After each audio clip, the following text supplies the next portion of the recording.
Hello, drum community. This is Brandon from Drum Mechanics Live. And honestly, I'm at my gym, Strata Internal Performance and Fitness Pro Mentors, and I just had a little break. And I had an idea. To be honest, I actually had a question from one of you in one of the previous YouTube videos here. And I wanted to quickly take a moment to address it. And if you end up watching this thing live, please comment below. And if you have any questions about anything health, fitness, or mechanics related for drummers, please leave it below because I want to make sure I take the time to address that for you. If you're first time watching, my name is Brandon. I'm a biomechanics and human performance expert. I've got a business with a team of amazing trainers and an online business helping fitness professionals develop their business. And honestly, I spend most of my days and my entire team determining where there are problems in human performance that are affecting our clients with aging problems, injuries, disease, and several other issues. As such, we identify where these weaknesses are in the body to create strength and improvement and figure out from a motor control perspective where there are issues, where can we improve the strength of the pieces of the body, where can we build up the endurance, and then all of that, the summation turns into clients feeling better, moving better, and having happier lives. Why should you care? Well, there's this interesting conversation that has come up, and it was actually a lot more prevalent when I started playing the drums 20 years ago, I know, right? But the whole idea between being a technical drummer versus a groove drummer or something like that. I was watching a video of Matt Garska, which I'm sure all of you have heard of. He's an incredible musician and technician on the drum set. And I think it's an important discussion to have the juxtaposition between technical physical ability on the drum set as well as groove and music ability. You watch a Benny Greb or a Vinnie Colaiuta and their groove and their ability to perform and create musical statements with their body is undeniable. But there's this incredible challenge and hurdle to create musical expressions that is 100% limited by your body. Now, I don't mean just your mechanical body. There's a cognitive component of how well you can actually physically understand the music.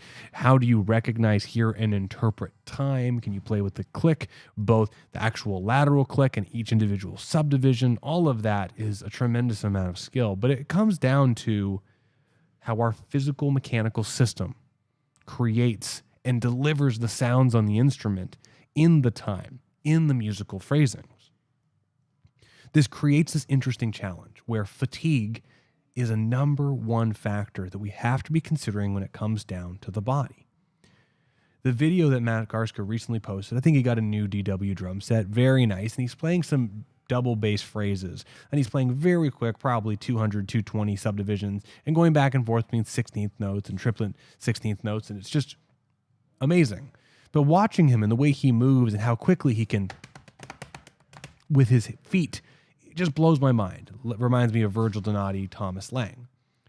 When you think of that and you think of even just the regular hands to play 16th notes to play a groove, you have to develop the actual physical strength. And there's a few different components of that. So let's talk about how you can understand something musically, work on reverse engineering the requirements of that, and actually physically practice something. Here's what got me excited. Matt Garska crushing the double bass. My double bass, nowhere near that. And so when I watch him, I can see from the mechanics of that, I actually understand what he's doing. I understand the note phrasing. I understand how it sounds. I understand he's using quick triples in between the 16th notes to help have that sound come out. Great. So if we take those 3 steps of motor learning that we've talked about in previous videos, cognitive, associative, and autonomous, I cognitively understand what he is doing with his feet, which is cool. And that's first step, is that if you want to learn something and be able to play something musical, you have to be able to understand the mechanics of what's happening. This 16th note has this specific pattern with the hand, this accent pattern on every quarter note or every other note. There's a bass drum on the 1 and the E of this section. The snare drum hits with this dynamics. You have to understand it. Once you understand that, like for the double bass, for example, watching Matt Garska lift his legs, doing the heel up, being on his toe, I understand that that means that each individual leg has to have the strength and endurance to play at that specific tempo. If I can't control and have the endurance to play 16th notes with my left foot at even 120 BPM consistently, what business do I have going to 130, 140, 150? Control is the key of this instrument. As we try to get faster and stronger on the drum set, it starts with having ownership of the basics. So we see this double bass pattern. Cognitively, we understand, let's just make it simple. There's a requirement to play 16th notes with your feet at 200 BPM. That means that each foot needs to be able to play 8th notes at 200 BPM. Awesome. Now, can we take that back and what pieces are involved? When we watch a heel up double bass player, their toe is on the bass drum. So that means the actual foot needs to be able to handle being able to play those eighth notes at 200 BPM. Then we also have the requirements to make sure the knee and the hip has the available range of motion to do it. And then once it has the range of motion available, do you have the strength and the coordination to play those eighth notes at 200 BPM? Uh-oh, you don't. What do? Well, then we back off to 190, 80, 170, right? This is probably common. But the truth is we have to start somewhere. If Matt can play 200 BPM eighth notes with his left foot for 20 minutes, and you can't play it for 3 minutes at 120, well, now we have the bar. And now we can start to actually look at what we want to do and reverse engineer it to there. And suddenly, developing a practice routine becomes so much easier. Because once we start getting that faculty, once we start building up that strength, once we start getting over top of that fatigue that makes our foot do that sputtery thing that we don't like, then we can do something amazing and new. And that's powerful. As you start to try to become an amazing musician on the drum set, I will tell you fatigue and a lack of understanding will be the two variables that will slow down that success. So we have the 16th note rhythm at 200 BPM. We know we need to play single foot eighth notes at 200 BPM. Well, how can we get there? Well, here's an interesting example how we can reverse engineer that. Perhaps you know every 4 bars of eighth notes at 200 out of 140 BPM with your left foot, you start to get tired. Okay?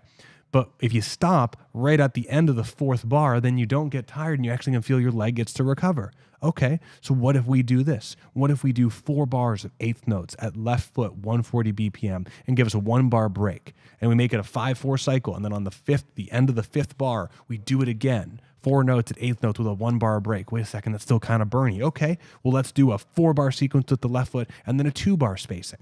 Or can you do a 4 bar eighth note sequence and then just hit a quarter note on 4 notes in a row? So it's still a 4-4 phrasing, but we got 4 bars of eighth notes of the left foot and then 4 bars of just quarter notes to give you some space and recover and go from there. Now you can do that. Great. Do you want to bump the tempo or do you want to try and make it 5 bars of the quarter note with the left foot and then 5 bars of the eighth notes and then 3 bars of the quarter note spacing? And you can see how exercises start to be developed based off of the demand in your body. You, no matter what, are a technical, physical machine on the drum set. Whatever you can do, you have had to learn how to do it. You've had to build the endurance. You've had to build the callus on the fingers. We've all had those things. You've had to build the strength and the coordination. And the only difference between your left hand and your right hand, your right foot and your left foot, your dominant versus your non-dominant, and the drummer that you like, that you can't do the thing that they can do, but you know you're at a level and you can do some things that's pretty cool. The only thing that's different is the time, the conditioning, the endurance, and the understanding. So here's what I would encourage all of you to do. I want you to find someone that you are inspired by and you find them doing some really, really, really cool stuff and something that you can't quite really understand. And now take some time and slow down the video on YouTube and watch them and go, wait a second, that's inverted doubles with an inverted paradiddle that lands with the left-hand accent on the 3. Cool. And now you start practicing it and you find that your right hand's getting tired. Now we can start developing exercises. Now we can reverse engineer to make this happen. And this is where the schism between technical drummer and musical drummer, it's the same thing. But you do need to devote time to the technical thing. And this is where obviously I'm a fitness biased guy. I'll tell you, this is the great thing is I can't always practice loud drums, but I can always exercise my body. I can do it quietly while I'm downstairs while the kids are sleeping. I can do it in a gym. And you have some really incredible opportunities there. Anyway, I'll tell you what.